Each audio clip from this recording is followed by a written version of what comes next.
नमस्कार, आप देख रहे हैं मेरा हक मेरा देश। आइए नजर डालते हैं इस वक्त की बड़ी खबर पर। कत्यूर रामलीला कमेटी टीट बाजार नवम दिवस की प्रस्तुति में कुंभकर्ण और मेघनाथ का वध। कत्यूर रामलीला कमेटी टीट बाजार में नवम दिवस का मंचन अत्यधिक रोमांचक और भावुक था। इस दिन की मुख्य घटनाओं ने रामायण के महाकाव्य युद्ध के सबसे महत्वपूर्ण प्रसंगों को जीवंत कर दिया। रामलीला के इस चरण में कुंभकर्ण का उठना, युद्ध करना, मेघनाथ का पराक्रम और अंत में सती सुलोचना को अपने प्राणों की आहुति देना प्रमुख आकर्षण रहे।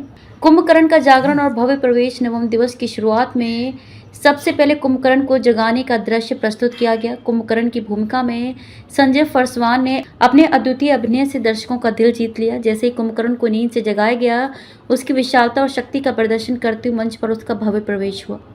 कुंभकर्ण का रावण से मिलना और उसके निर्देश पर युद्ध के लिए तैयार होना उसकी निष्ठा और वफादारी को प्रदर्शित करता है। भीष्म विभीषण से मुलाकात। कुंभकर्ण के युद्ध में जाने से पहले विभीषण से उसकी मुलाकात एक महत्वपूर्ण क्षण था। विभीषण की भूमिका तनुष राणा ने निभाई, जिन्होंने अपने गंभीर और विचारशील संवाद से दर्शकों को भावुक कर दिया। विभीषण ने कुंभकर्ण से राम की शरण में जाने का आग्रह किया, लेकिन कुंभकर्ण ने अपनी वफादारी के चलते युद्ध में जाने का निर्णय लिया। कुंभकर्ण का युद्ध और वध। कुंभकर्ण के युद्ध का दृश्य बेहद आकर्षक और भावुक था। विशालकाय कुंभकर्ण के रौद्र रूप और राम की सेना से उसकी टक्कर ने मंच पर जोश भर दिया।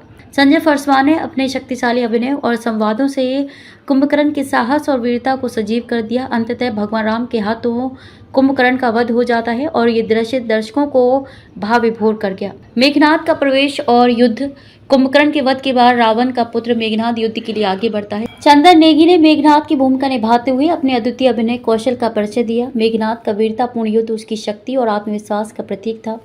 वह राक्षसों के प्रबल योद्धा के रूप में युद्ध भूमि में आया, लेकिन अंततः राम की सेना द्वारा उसका भी वध कर दिया गया। सुलोचना का आत्म बलिदान। मेघनाथ के मारे जाने के बाद उसकी पत्नी सुलोचना का दृश्य सबसे अधिक भावुक और हृदय स्पर्शी था। देवेश नेगी ने सुलोचना की भूमिका में अपनी गहरी संवेदनाओं का परिचय देते हुए इस दृश्य को जीवंत कर दिया। सुलोचना ने अपने पति के बिना जीवन व्यतीत करने से बेहतर आत्म बलिदान को चुना और अपनी पवित्रता और प्रेम के प्रतीक के रूप में उसने अग्नि में प्रवेश कर अपने प्राणों की आहुति दी। इस दृश्य ने पूरे दर्शक वर्ग को भावुक कर दिया। रावण के संवाद और मंचन का समापन। नवम दिवस के अंत में रावण, जो कि नीरज पंत द्वारा निभाया गया, उन्होंने अपने शक्तिशाली संवादों से दर्शकों में उथल पुथल मचा दी। रावण का अपने परिजनों की मृत्यु पर दुख और क्रोध का प्रदर्शन अद्वितीय था। उसके संवादों ने युद्ध की त्रासदी और अहंकार के विनाशकारी परिणामों को दर्शाया। समाप्ति और अगले दिन की तैयारी। नवम दिवस का यह मंचन अत्यधिक प्रभावी और भावनात्मक रहा, जिसमें कुंभकर्ण और मेघनाथ के वध से रामायण के युद्ध का चरमोत्कर्ष दर्शाया गया। आज रावण के अंत और राम के विजय का भव्य दृश्य प्रस्तुत किया जाएगा।